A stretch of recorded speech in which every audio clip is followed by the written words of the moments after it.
Welcome to Northwest Tech Show. I'm Dave Duncan, and this is a show where we talk about technology and how a better understanding of it can help you have better outcomes at home, at work, and in your civic engagements.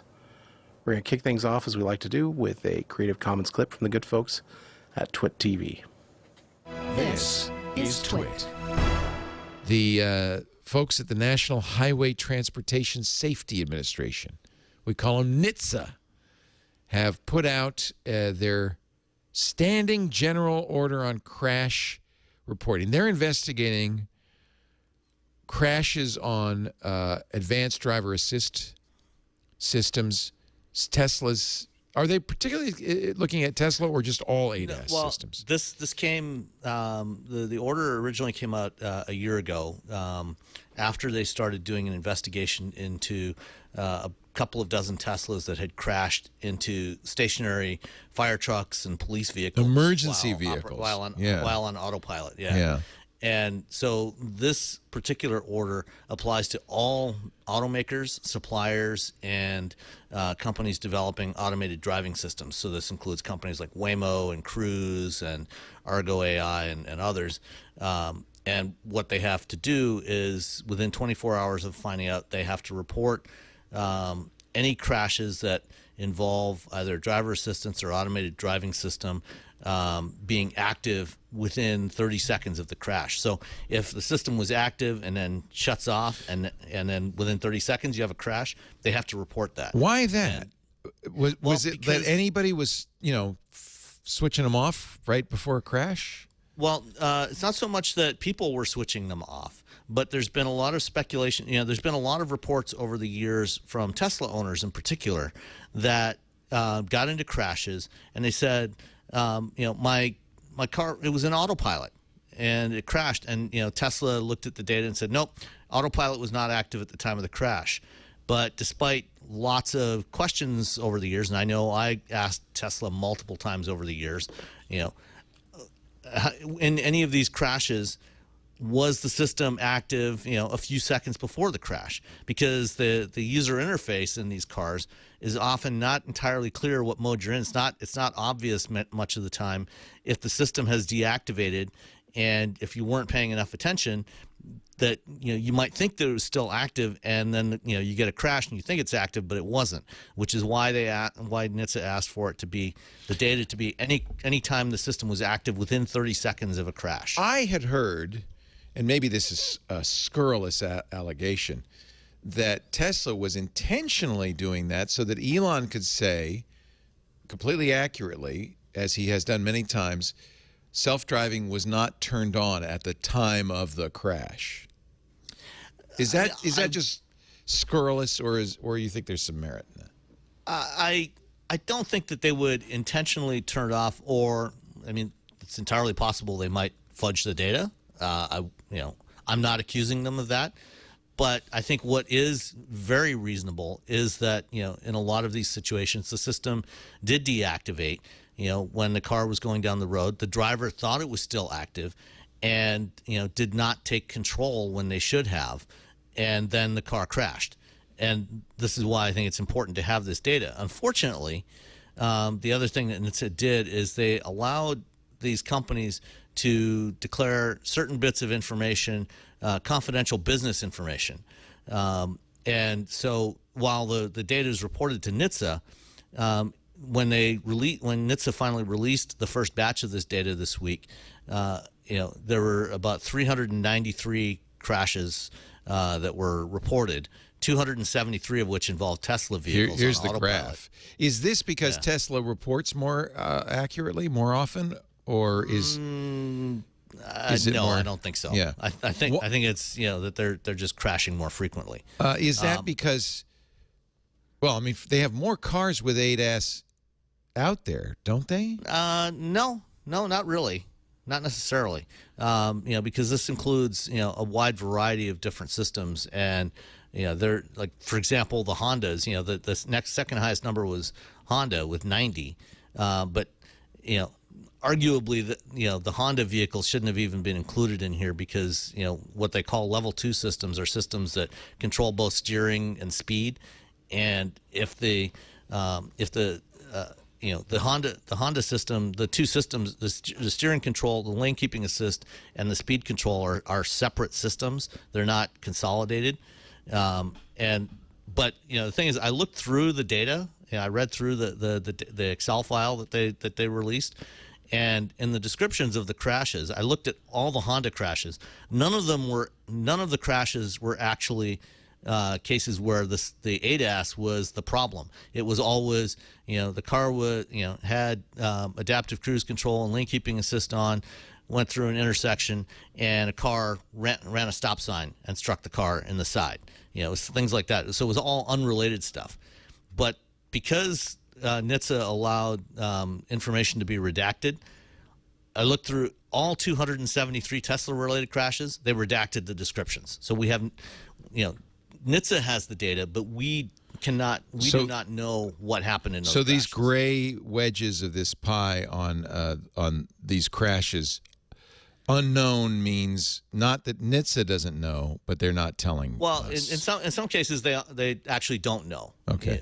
Because it depends on how the data was reported. So there's cases where they actually don't know what the root cause was. This is a really interesting, very complete. Yeah. I like driver assist systems. I've used them on Teslas. I've used them on Audi. I have it now on my Ford Mach-E. That's adaptive cruise control. That's an ADAS system, isn't it? Yeah. No, it absolutely is. Where it slows down and when the cars in front of you slow down, and speeds up when they speed up. Lane changing is available in Blue Cruise and GM's whatever cruise they call that one. Super Cruise. Super Cruise. Right? The automatic lane changing, that would be ADAS.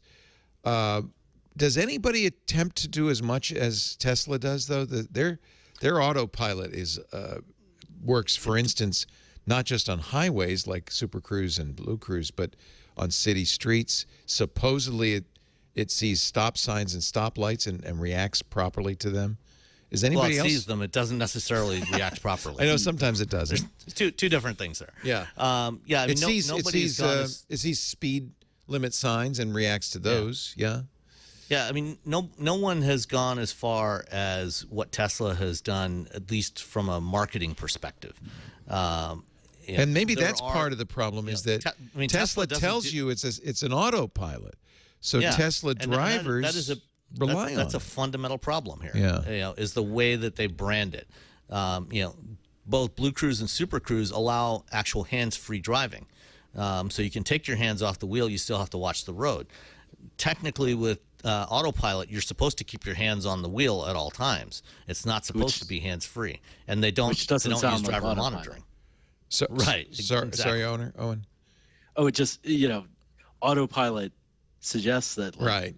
You can. Which is exactly why you have these crashes, because people assume that it's capable of more than it actually is. Yeah, that's a marketing problem. It shouldn't be called autopilot. Blue Cruise, Super Cruise, those don't imply that the plane will fly itself. Sam, is there a secrecy problem in the self-driving industry? Because I saw that Waymo has also been trying to redact crash data. In this case, it's data that it reported to the California DMV. Someone sought that data, and now Waymo is trying to redact it. It's do you feel like these companies have a legitimate trade secrets argument here, or is it just a smokescreen because they're embarrassed? I think it's a smokescreen. I don't, when it comes to crashes, I think that everything should be public. Especially with these types of systems, because no one has proven that these systems are actually even as safe as human drivers yet. And we cannot prove that until we have this data. At least they are giving the data to government, to regulators. So at least the regulators have access to the data. But I think that it should be public. I think we have a right to know, because these companies are doing experiments on public roads around other road users that have not consented to be part of an experiment. Did you sign off saying, yeah, I'm okay with Tesla testing full self-driving around me, or Waymo or Cruise or anybody else? I certainly didn't. And so, I think if they're going to test on public roads around other users, all of this information about how and when and why they crashed should be public. I think we have a right to know that information. I mean, we don't necessarily have a right to know, all the source code and the specific, all the details of necessarily why it crashed or what went wrong. But I think we should have a right to know what happened and where. Well, and that's what NHTSA's standing general order says, right? You have to, you must report. Yes. And so now, is everybody complying? Presumably they are. To the best we can tell, yeah. Yeah. I mean, Tesla has submitted, two reports on 273 crashes in the past 11 months. So that's a good start. I mean, there are tens of thousands of crashes every month. This is about 6.5 million crashes a year in the United States. So, and worldwide, 1 million people die every year from auto crashes. So, doesn't mean these are not safe. They may be much safer than a human driver.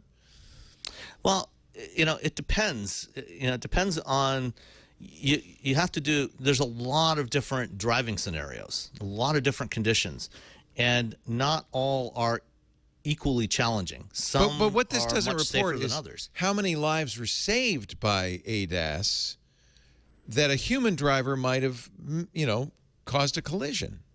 That's true. I mean, it's We hard don't to know prove that. a negative. Yeah. Yeah, it's hard to prove a negative. Yeah, you can't. But, We can't know that. I understand. If But there- it may if be there the are- case that, in fact, that it's saving lives. We don't know. It may be. we don't have any evidence to that effect, and To either that's the direction. problem. Yeah. We need more data to understand. In the scenarios where these systems are being used, are they actually safer? Because driving in urban environments, at relatively slow speeds, you tend to have a lot of crashes, but they tend not to be fatal. Right. Most more than half of crashes are happening on rural roads. There's a lot of idiots Oh yeah. driving 78 miles an hour down the highway, causing wrecks, causing injuries and death. Humans. So I But guess we that's also my drive question. over 3 trillion miles a year. Well, I just in the understand. United States. But we don't know because we can't know if this is if ADAS is a positive or a negative. Right. We don't know that. That this information doesn't. So it's important to remember that. Will NHTSA use this information to regulate, or what's the intent of this? That's the long-term plan. Up to now, they've never really collected data on the efficacy of these driver assist systems. So this is the first time that they're really getting, some hard data from the industry about how effective these systems actually are. And, so they're going to be taking a close look at this data to try to understand, where do they work? Where do these systems not work?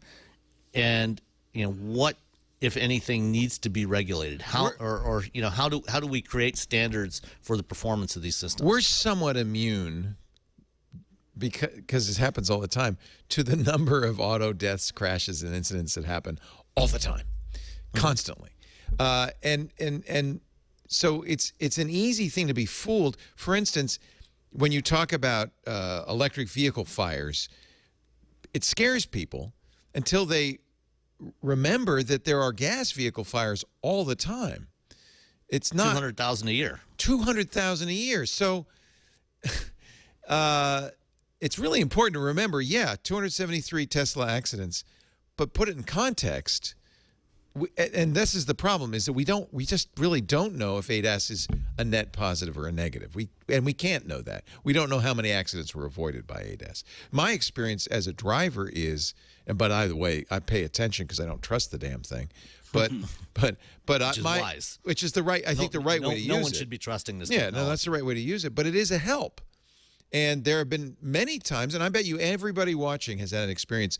If you have one of these cars that stops before you hit a car in front of you or a pedestrian, my daughter. How often are you accidentally almost hitting pedestrians? Well, not a lot, but it happens, right? Have you ever? Well, do you drive, Paris? First of all, do you drive? I think you No. bicycle, so you don't know. Yeah, I was going to say, I've Yeah. been quiet during this as the Brooklyner who has an e-bike. And believe me, let's if there weren't so many turn the question cars around. everywhere, How many times have you almost been hit by a car? yeah, there you go. All the time. All the time. Yeah. And I think that these new technologies where cars stop before they, I'll tell you what, my car has stopped me 2 or 3 times from backing into traffic. It has a big beeper that says there's cross traffic, and I go, whoa, I didn't see that one. So I think you can probably make a strong case that these things used properly are a net plus. And I think things like blind spot monitoring and cross traffic alert are huge. They are truly valuable, and they are truly beneficial, and they're relatively low cost. But some of the other stuff, especially if you treat it as if it's self-driving, that's the key. It's not. That's why autopilot's a bad choice. We had there's a curve I drive down on the way to San Francisco that my Tesla would invariably try to pull me into the wall because it just got confused. But I know that, and I had my hands on the wheel, and when it started to veer out of the lane, I would pull it back into the lane and be fine. But look at the case of Walter Wong, the Apple engineer. That's tragic. Who died in 2018. Yeah. He drove his Tesla every day. He had multiple instances of the Same car problem. on autopilot trying to pull him into that same spot on that median, that interchange, where he ultimately died. And he reported it to Tesla, and yet he continued to use the system. That's the problem. In a way, and that's again, it comes back to the human behavior because of the expectation, the erroneous expectation we have about the capabilities of these systems. I have not, I'm just happy to say, been the cause of any accidents in my life. I've been in a few, but it's always rear-ended or somebody ran into me. But I do use those, especially on highway stop-and-go traffic. I've used the Tesla lane change mechanism. I never had a full self-driving Tesla. But I felt like those made me better drivers because it just, and by the way, one of the best features of automatic cruise control is it actually keeps more car lengths between you and the car in front of you. It keeps the proper amount. Humans never do, right? Humans are always tailgating because we can't adjust to the idea that you're not going to be able to stop in 60 feet. You're going too fast. But the car knows it, and so I let the car determine the distance from the car ahead of me. And I'm trying to remember driver's ed. Aren't you? Isn't like 6 seconds? 2 second rule. 2 second rule. Yeah, but I mean, how are you going to time that? That distance depends on your speed. What speed you're going. Right. The car does it cover perfectly. A lot more ground in 2 seconds at 70 miles an hour than at 20. The car, I'm presuming, does it perfectly, and so I trust it. And it's a lot farther than I would do otherwise. Unless it's not using radar. If it's only using cameras, which is what Tesla does now, they stopped using radar. Then it actually doesn't do a very good job of, and can't do a very good job of distance measurement, which is also why they have a problem with phantom braking, randomly slamming on the brakes when there's nothing there. That happened to Lisa. Hated that. That happened to her all the time in her Tesla. In our Tesla, and she actually was the one who said you can never buy another Tesla because of a number of automated systems that failed her. I like in the chat, Chumley says, if you leave the gap, a blue BMW will fill it. Well, that, by the way, is exactly right, because I leave sometimes it's 5 or 6 lengths, and inevitably somebody says, "Oh, that's nice, thank you for letting me in," and now I have to slow down. But your Mach-E. One of the features it's using radar, it actually has 5 radar sensors. It's got a long-range radar in the front and then 4 medium-range corner radars that it uses to detect cut-ins. So if a blue BMW or anybody else goes in there, it will open up that gap and let them in. I feel much safer in my Mach-E, but it doesn't attempt to do as much. I don't have Blue Cruise yet. It doesn't attempt to do as much. So. The irony is that those people who are weaving in and out and switching lanes, I remember a study I read once that they don't gain any advantage. Of course not. Getting where they're going any faster. So maybe we should let the robots just drive us, and I'm going to get shot one of these days, because when somebody does that, they weave in and out of traffic and they go by me, and then they're at the stoplight and I catch up with them. I always wave at them. And I know that somebody's going to. You don't want to do that. No, road rage is real. And you're listening to Northwest Tech Show on KMUZ. That was a Creative Commons clip from the good folks at twit.tv. That was This Week in Tech 880, talking about ADAS car crash data. This is one of those areas where science fiction and reality don't match up, and people are confused about what is the technology capable of doing. And even the matter of how well it's doing within a task that maybe isn't appropriate. So it seems like this whole concept of saying, yeah, the car is driving, but you should take over if anything, if you need to. You should be constantly second guessing what the car is doing.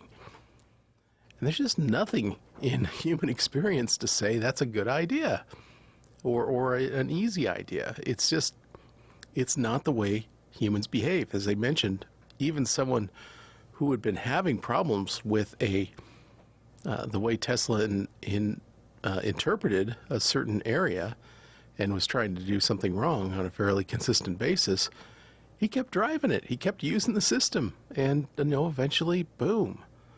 So, on one level you can say, well, he was a dummy. He shouldn't have done that. He's like, yeah, but it's like the same reason you don't make products with, sharp corners, some kind of attractive nuisance kind of things you just shouldn't do. And, technology has really enjoyed this wide accommodation of saying, yeah, we're going to put stuff that isn't quite ready out in the field and let the users do the testing for it instead of spending, millions of hours and billions of dollars of our own on researching when it's safe. And they're experimenting with the people that are driving. And as they mentioned, they're also experimenting with the other people around the person who has the automatic driving car. It's not like, if you have a student driver on the road, at least they have a sign on the roof of the car that says student driver, when they're first learning to drive. And there isn't anything like that for automatic cars. There should be. There should be a big flashing light that says, hey, no one is driving. That's something you should know as another driver sharing a street with that automaton that is not yet fit for purpose. And the goal is good. Yeah. Automatic driving should at some point, given no one is intentionally trying to mess it up, it should become better than a human driver. And theoretically, a computer could have not only its own experience, but the experience of every other car on the road, constantly updating their collective database on how to respond to different situations. As we've been learning with the automatic language prompt stuff, where you talk to it and it responds as trying to respond as a human. And it does a convincing job a lot of the times, but it isn't always internally consistent because the computer doesn't actually understand what it's saying.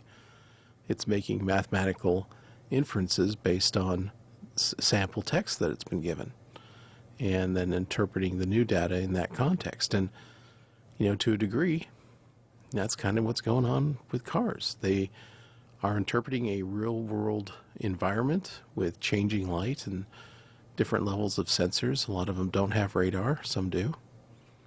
And there was kind of an indication, it's like, well, they're cutting back radar. Maybe it's because, it could be cost savings, but it also could be a matter of too much data. Just like in law enforcement, when they try to, or government in general, when they try to monitor everything, they start to miss the obvious stuff because they're overwhelmed with all the data that they're encountering. Could be that's true with cars too. Maybe there is a right number of sensors that can be engaged that the car can meaningfully make optimal use of. Maybe in some cases, less information gives you better results, but there's always going to be cases where more data helps, but just overall. And you need to look at the edge cases too. It's like, okay, well, most of the time it does a good job, but when it fails, it runs you into the side of a truck. Well, that's not good. It could be right 99.999% of the time, but if the time when it doesn't do that, it runs you off the road, that's not acceptable. It's like, how bad does it fail? Oh, it failed by, it's trying to maintain a 2-second distance between it and the car ahead, and at one point it dropped down to 1.5 seconds ahead. Okay, well, that's a failure mode you can learn to live with. It's, that's not, catastrophic failure. It's like, okay, something went non-optimal for a little bit. Maybe there was a moment that it was, even as a human driver, kind of lost focus on what environment it was in, and then came back and nothing happened, right? So, okay, well, that's, sort of like a human, not 100% aware at all times. So if it gets a little caught up or stuck and then it reboots, okay. But I think it's just this particular use of technology where it's so, where the driver is so dependent on, radical different outcomes based on whether he knows that the autopilot is on or not. And if that's not clear, that's really bad. And again, I think it's unfair to everyone else on the road to say, there's no way to tell that a car is on autopilot or not. You should be able to tell. You should know if, if a human is not paying attention. That's the assumption you always make, is that everyone is supposed to be a human being paying attention, and having achieved, to get a driver's license, they had to achieve a minimal displayed level of competence of what the road rules were. If it's an older person, you're like, okay, they've had some years on the road that kind of until it kind of backs up and they start, like, they can't see the road, or more easily distracted or something, kind of turns things the other way. But for the most part, you want, you look around, you see drivers that aren't super, super young and aren't super, super, super old, and you're like, okay, I can trust that these guys are not going to do something silly. And even the ones that aren't great, generally their only problem is, something unexpected happens and and they need to do something and they don't know what to do, and they hesitate. As opposed to the failure mode of suddenly interpreting the road as being off a cliff and, veering off a cliff. A human is virtually never going to do that. If they can see it all, they're going to go, oh yeah, the road's over here. I'm not going to just like randomly drive off the road because like a light flickered somewhere and I thought, oh, that must mean the road moved. Humans know the road didn't move, and computers don't necessarily. And as they were talking about a little bit, the labeling is not great. The one where it's okay to take your hands off the wheel is, called Super Cruise, and the one where you're supposed to keep your hands on the wheel, that one's called Autopilot. And it's like, that's criminally bad. That's taking a already bad situation where it's just in the nature of the situation for the human to it's like, I'm either driving or something else is driving. There is this thing of something else is driving and I am super aware of how to take over at any second. It's like, well, then why are you on auto drive? Do your arms not reach the wheel? I mean, why would you, what are you doing? What is the use case where you're supposed to keep your hands on the wheel and always be paying full attention to everything, and yet this computer's involved? Why? What is the point of that? What do you get out of that besides it being gee whiz? It's just a product that doesn't make sense, and it goes against the nature of how people respond to situations. They're not gonna do that. We do too often try to make people accommodate technology, and it just, because we don't know how to make the technology do what we want it to do, so we say, well, you're holding it wrong. It's just like, it's all about you. How can you change to adapt to the technology? And that's not good. That's not a good way to go. I mean, technology is there to, ideally, if we choose to have it in our lives, it's supposed to be a help. And when things are offered that are not a help, and people think they are because they've been watching science fiction, that's a problem. Or they think, well, there's no way people would be selling this product for this amount of money if it didn't work. And it's like, well, yeah, it doesn't, and they are. So, it's like, where are the monetary incentives, and where is the accountability, right? So when you build this technology, so it depends on the person acting in an unnatural way, and then when they don't act in an unnatural way, you say, oh, it's your fault. You're supposed to be acting in this unnatural way. You were holding it wrong. You weren't constantly paying attention like you were driving while you weren't driving. It's nuts. And it's, on the one hand, this is a technology that needs to be developed. Ultimately, this is going to be, huge. And I expect there will be streets that will be, automatic driving only, where they are running fast enough and tight enough and have proper queuing that always works for computers, and they don't have any opportunities for people to do unexpected things. They say, okay, yeah, that's only automated vehicles. And so all their assumptions, you make them an environment where all their assumptions are right, and then you just forget about driving. It's not your problem. It's on the system. You're effectively a road-based train. It's just going to go where it's going to go. And then, when you look at, okay, what's the error rate? Is it less crashes, less loss of life than if you had a road with all human drivers? Then the technology has succeeded. And, it continues to go in improve and better, and, get far beyond the safety margins of what a human could do. Great. What were they talking about? 6.5 million crashes in general, car crashes in the United States. That's horrible. There's just so much room to improve there. So I think the tech will get it. It may take dedicated roads and, lots of lawsuits. This should be explicitly funded research based on the benefits it's going to give. And now it's just this sort of Wild West research where you're experimenting on people that didn't consent to be experimented on, sometimes at the cost of their lives. And we've just said, well, that's fine. This moment will pass. Automatic driving will get figured out, and we'll figure out when it's appropriate to use it. And all the people that paid the cost for that, that's just the way it is.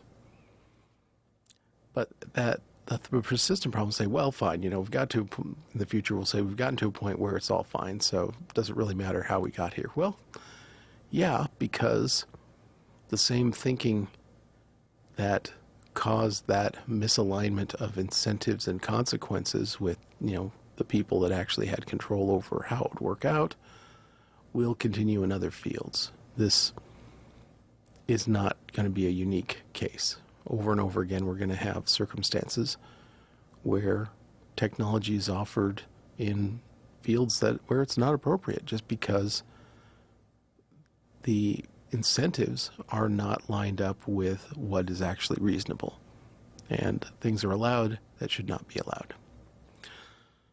All right, and with that, let's move on to another story. A Creative Commons clip from the good folks at twit.tv. This is from Security Now 880, Clearview AI Resistance. This is Twit. We've talked a lot in the past, like through the years, about Clearview AI. They're the company, just to remind anybody, maybe who hasn't been listening for years, that decided what they would do is send bots out onto the internet, much as Google sends spiders. They would send their own bots out to collect images from publicly available social media, crawling Facebook, crawling Twitter, crawling everything, and building a huge database of people's faces, which they would then, using other means, tie back to their location and their availability and build a big database. That's Clearview AI. And it's been a big hit with law enforcement and governments and any entities that has some need to identify people from photos. Okay. So Clearview AI has been in the news just recently. Essentially, they've been fined by Greece's privacy authority, the Hellenic Data Protection Authority, the HDPA, for violating parts of Europe's infamous GDPR. The fine, which has been levied against Clearview AI by the HDPA, is a hefty 20 million euros. And what's a little bit galling, even to me, is that it's not due to any use or abuse of Clearview AI's admittedly controversial facial recognition database technology. It's just because Clearview AI exists, and Greece doesn't like the idea, and the GDPR gives them the right to fine Clearview AI over their conduct, even though there's no implication of its use. A 22-page decision demands that Clearview AI stop processing biometric data on individuals in Greece, and said the company must delete all the data, that is, all the pictures of Grecians, it has already collected. The decision stems from a complaint filed by a number of privacy organizations which questions Clearview AI's practice of scraping selfies and photos from public social media accounts as a means of assembling its facial recognition database, which is rapidly growing toward, well, actually, I think it's at 100 billion, and their goal is, it's at 10 billion, and they're trying to go to 100 billion. Okay, now, as we know, since we've been tracking this interesting edge case since they emerged a number of years ago, Clearview AI it's in the business of selling its facial recognition tools to law enforcement agencies around the world, and has said they want to get to 100 billion images. It's also the case that Clearview has been at work in Ukraine, helping to identify both deceased Ukrainian citizens for the government and Russian soldiers, so that families can be notified back in Russia in case they want to come and pick up their dead Russian. The problem that Clearview AI faces surrounds consent. More and more privacy regulations are requiring consent, but Clearview's, autonomous image scraping technology is inherently consent-free. What I thought was interesting is that while Greece's Hellenic Data Protection Authority has levied this hefty fine, Clearview AI has never had any contact with either Greece's citizens or its law enforcement agencies. They simply share the same planet. Clearview AI said it does not have a place of business in Greece or the EU, and it does not have any customers in Greece or the EU. The company also claimed its product has never been used in Greece and, quote, does not undertake any activities that would otherwise mean it is subject to the GDPR, unquote. One of the several privacy groups which filed the initial complaint explained that the fine and the ruling made clear that the GDPR is applicable because Clearview AI uses its software to monitor the behavior of people in Greece. Even though the company is based in the U.S. and does not offer its services in Greece or in the EU. The privacy organization said collecting images for a biometric search engine is illegal, period. So one thing that made me just shake my head is that Clearview AI has made it clear that they're happy to steer clear of regions that don't want their services. Yet the Greek authority also ordered Clearview to appoint a representative in the EU, even though they don't want to do business in the EU and haven't and aren't, to enable EU citizens to exercise their rights more easily, meaning I guess they would like someone local to sue, and so regulators have a contact person in the EU. Yeah, I don't blame Clearview for not doing that. So, I don't mean to sound overly sympathetic toward Clearview AI, but this does sort of seem to be, I don't know, overreaching. All of the images it's collecting are public. Anyone can view them, just like the web pages that Google crawls across and indexes, which allows us to later locate the information we seek. So it's clear that the difference is that pictures of people's faces are considered to be biometric data, even though faces are kind of public. It's considered biometric data by these regulators and regulations, and are not regarded any differently than fingerprints or DNA. If someone followed us around, dusting everything we touched to lift our fingerprints, that would likely annoy us. The fact that Clearview AI's image collection is unseen doesn't render it any less noxious in the eyes of privacy regulators. One country after another is lowering the boom on Clearview AI. We previously talked about the UK's €7.5 million fine last May. Similar rulings have recently been made by France and Italy, and Austria is said to be preparing a similar ruling.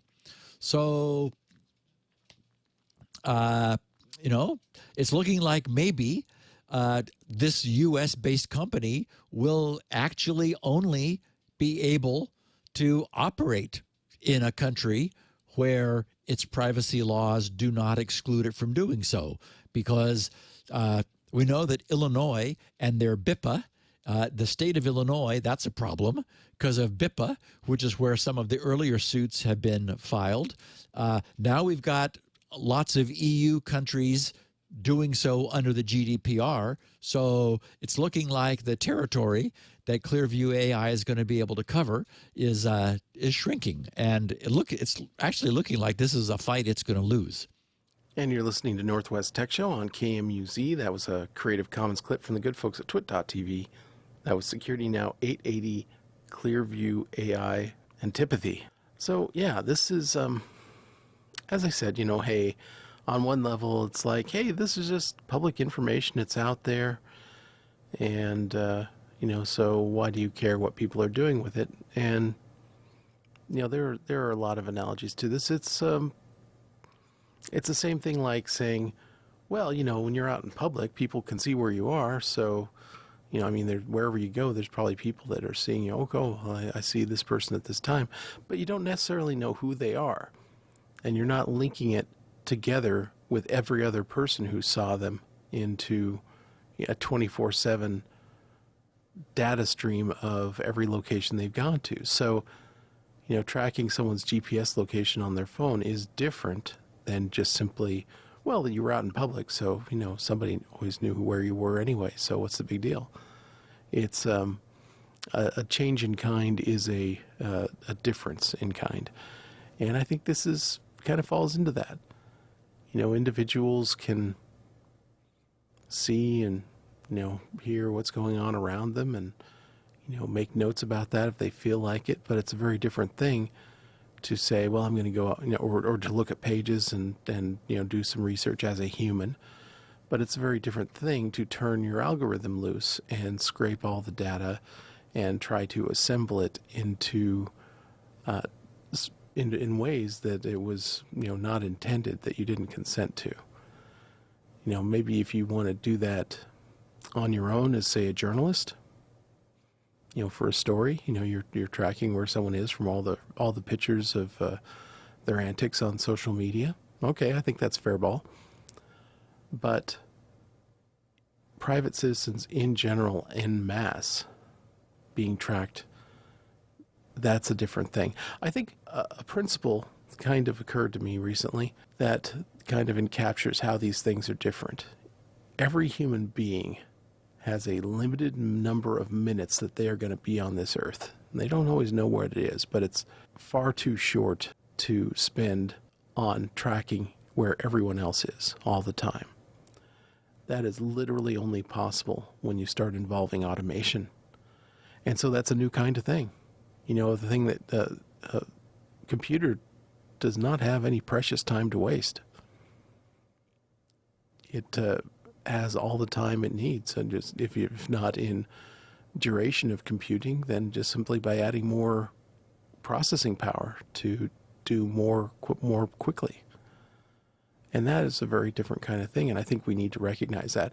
That is another thing where it can be a deep divide of power between those who have the ability to harness this kind of data and those that are just trying to live their life. It's kind of like the ability of spammers to, ring everybody phone in the world to give their, multiple times a day their pitch for car auto insurance, extending your warranty is about to expire. Here's all this stuff, basically a pitch to, sell you insurance or that you don't need. And often doesn't even, do anything. It's the reason that it is such a hotspot of activity is because it's such an incredibly bad value. It's like you receive tons and tons of money and you pay out very little, if at all. And the FCC is moving to rein that stuff in. They're saying, okay, we're now going to require the telecom companies to do something to stop the car warranty sales specifically. Very interesting. I mean, we've talked before about how the phones are a neutral platform and you can't hold the carrier responsible for what goes on within a conversation. And now, to some degree, you can. You can say, hey, I don't want these kinds of conversations happening on the phone lines.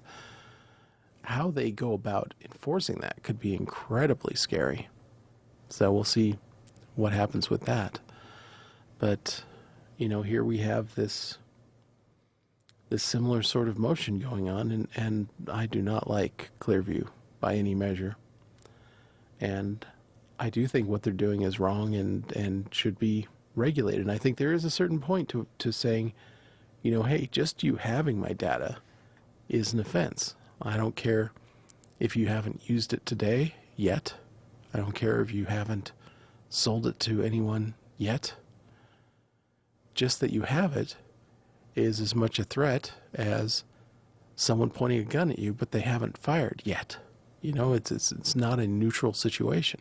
This kind of tech has some uses. As I said, they're trying to build goodwill and kind of try to establish themselves as a needed service by identifying the dead in Ukraine.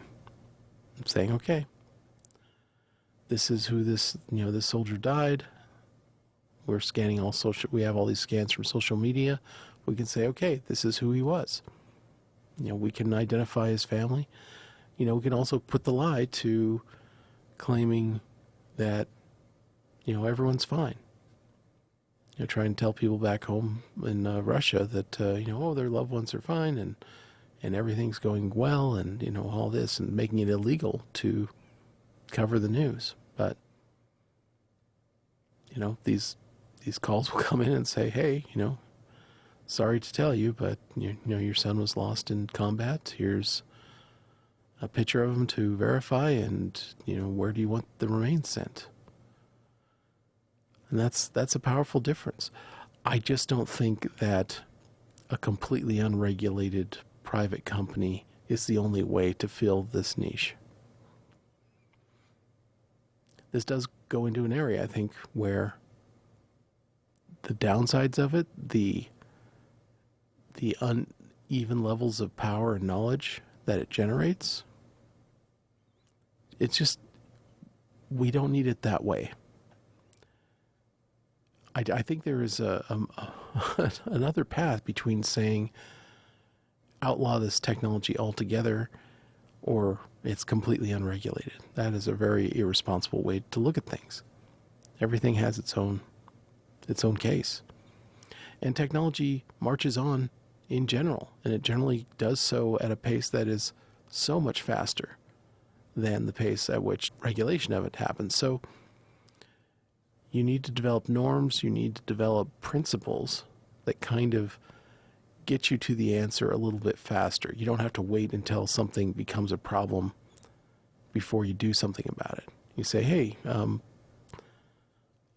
if your great new thing involves harvesting ambient data about individuals who are not public figures and are not, aren't being investigated for crime, you don't get to just collect everything that people didn't realize even existed as data before and, rush it to market as part of a new product. I think that kind of model, that process we go through over and over again, that itself should be addressed. As going back to our previous story, experimenting on people who don't consent to the experiment shouldn't be allowed. Like with the auto driving, if nothing else, the people around the automatic car did not consent to this process, and so they shouldn't be subjected to it just because we haven't had time to make it illegal yet, or someone approved it in a very limited context and didn't really consider the full implications. And that's what we have now. Well, let's wrap things up and say you've done it again. You spent an hour talking about technology and how a better understanding of it can lead to better outcomes at home, at work, and in your civic engagement. Because a lot of times the bad uses of technology are based on our ignorance of what is going on and just doing things until they're told to stop. And I think we need to get ahead of that. So I hope you'll join us to continue these conversations next Wednesday and every Wednesday, noon to 1 o'clock, for Northwest Tech Show.